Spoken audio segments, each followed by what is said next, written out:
इस वीडियो को लाइक करें, हमारे चैनल को सब्सक्राइब करें, बेल आइकन जरूर प्रेस करें हमारी न्यू वीडियो सबसे पहले देखने के लिए।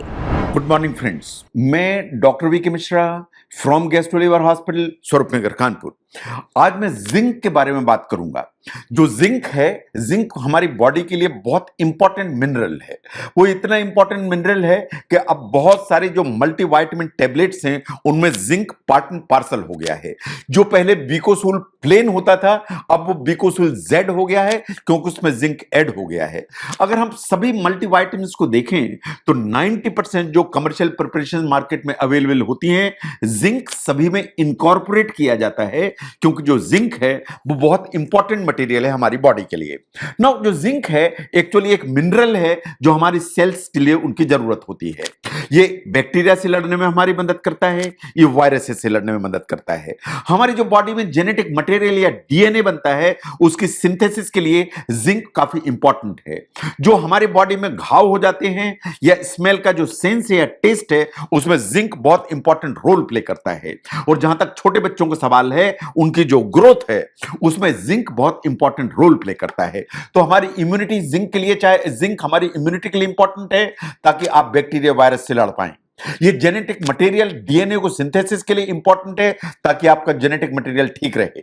आपके जो sense of smell and taste है, जो स्वाद आता है, उसके लिए जिंक इंपॉर्टेंट है। इन छोटे बच्चों को चाहिए क्योंकि उनकी जो ग्रोथ है उसमें जिंक बहुत इंपॉर्टेंट रोल प्ले करता है। जो हमारी स्किन है, इसका जो ग्लो है या इसकी जो हेल्थ है वो जिंक पर डिपेंडेंट होती है। जिंक हमारी स्किन को हेल्प करता है। जिंक हमारी जो स्किन है उसको heat, cold, bacteria and virus, इन चारों से सुरक्षा प्रदान करता है। इसलिए स्किन की हेल्थ के लिए जिंक काफी इंपॉर्टेंट है। और जिसलिए जिंक जो है सप्लीमेंट के रूप में यूज किया जाता है, ऑइंटमेंट के रूप में यूज किया जाता है, क्योंकि जिंक हमारी स्किन को काफी हेल्प करता है। जो आंख होती है हमारी, जो हम शार्पली देखते हैं, वो एक एरिया होता है रेटिना में जिसे कहते हैं मैक्यूला। एज रिलेटेड जो मैक्यूलर डिजेनरेशन है या जिसे एएमडी कहते हैं, उसको प्रिवेंट करने में जिंक बहुत इंपॉर्टेंट रोल प्ले करता है। जो लॉस ऑफ विजन है उसको प्रिवेंट करने की ताकत रखता है। स्टडीज ऐसा मानती हैं कि आप रोज अगर मल्टीविटामिन लेते हैं जिसमें जिंक है, विटामिन ए है, विटामिन सी है, कॉपर है, तो जो एज रिलेटेड मैक्यूलर डिजेनरेशन है उसको अवॉइड किया जा सकता है। नाउ अगर आप ठीक मात्रा में जिंक नहीं लेते हैं या आपकी बॉडी में नहीं पहुंच पाता है तो वास्तव में क्या प्रॉब्लम्स होंगी। अगर छोटे बच्चे हैं, उनको जिंक एडिक्वेट नहीं मिल रहा है तो उनके ग्रोथ रिटार्डेशन होगी। तो growth retardation is the one. अगर टीनेजर्स हैं, उनको जिंक ठीक नहीं मिल रहा है तो उनको जो प्यूबर्टी है एंड सेक्सुअल जो सेकेंडरी कैरेक्टर्स हैं वो डेवलप होने में प्रॉब्लम होगी, तो उनकी जो प्यूबर्टी है वो डिले हो जाएगी। अगर एडल्ट्स ठीक मात्रा में जिंक नहीं लेते हैं तो हेयर लॉस की संभावना बढ़ेगी, बार बार डायरिया की संभावना बढ़ेगी, स्किन में लीजन्स होने की संभावना बढ़ेगी एंड भूख हमेशा नीचे की तरफ रहेगी। तो एडल्ट्स में ये प्रॉब्लम आएंगी। And over a period of time science ऐसा मानती है कि जो सेक्सुअल डिजायर है वो धीरे धीरे कम हो जाएगी अगर आपका जिंक का जो इंटेक है वो कम है तो। नाउ ये भी बात सही है कि जो जिंक है, जो बार बार आपको कॉमन कोल्ड होते हैं, तो स्टडीज ऐसा मानती हैं कि आप जिंक सिरप या लॉजेंजेस के रूप में लेते हैं, अर्ली फेज में लेते हैं, तो कॉमन कोल्ड से रिकवरी बहुत फास्ट हो जाती है। नाउ ऑन एन एवरेज आपको कितना चाहिए? जो एडल्ट पुरुष हैं उनको चाहिए 11 मिलीग्राम पर डे। जो एडल्ट फीमेल्स हैं उनको चाहिए 8 मिलीग्राम पर डे। एंड जो pregnant and breast feeding females हैं उनको थोड़ा सा ज्यादा चाहिए, है ना। इनफैक्ट जो इनको ज्यादा यानी 11-12 मिलीग्राम के आसपास जरूरत पड़ेगी।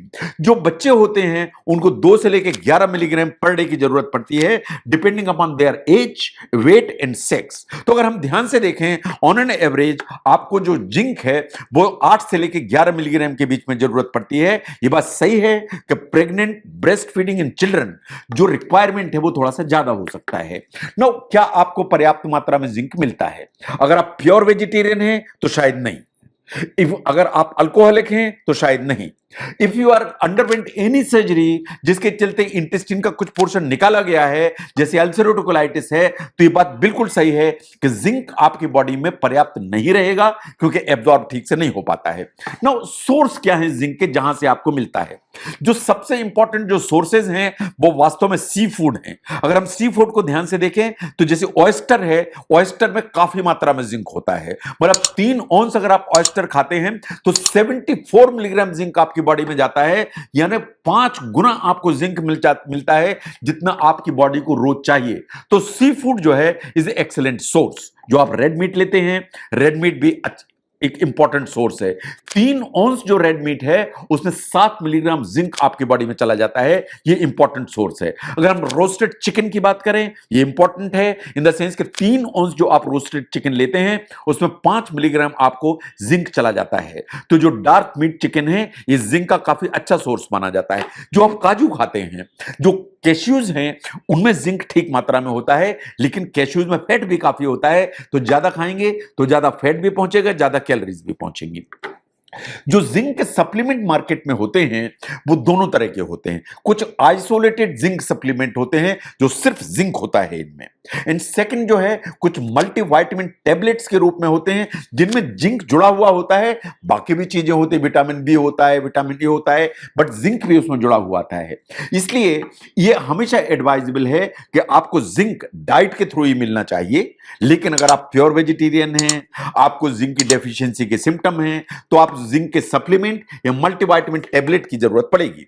लेकिन अगर बहुत ज्यादा जिंक आप सप्लीमेंट करने लगेंगे तो भी प्रॉब्लम है। इन द सेंस अगर आप बहुत ज्यादा जिंक सप्लीमेंट करते हैं तो इससे भी डायरिया, पेट में जो है ऐंठन मरोड़े, सिर में दर्द, नौशिया, इनके आने की संभावना होती है। आपको किसी भी हालत में 40 मिलीग्राम पर डे से ज्यादा जिंक नहीं लेना चाहिए, क्योंकि over a period of time अगर आप लेते हैं जिंक ज्यादा तो आपका जो कॉपर लेवल है वो नीचे की तरफ जा सकता है, तो इम्यूनिटी नीचे की तरफ जा सकती है। यह भी बात सही है कि जिंक आप सप्लीमेंट लेते हैं तो ध्यान से देखिए, क्योंकि जो एंटीबायोटिक आप खाते हैं उनका एब्जॉर्प्शन फर्क हो सकता है, कुछ दवाइयों से इंटरेक्ट भी कर सकता है ये, और उनका एब्जॉर्प्शन भी, जैसे पेनिसिलिन है तो उससे भी प्रॉब्लम खड़ी हो सकती है। तो जिंक आपको चाहिए।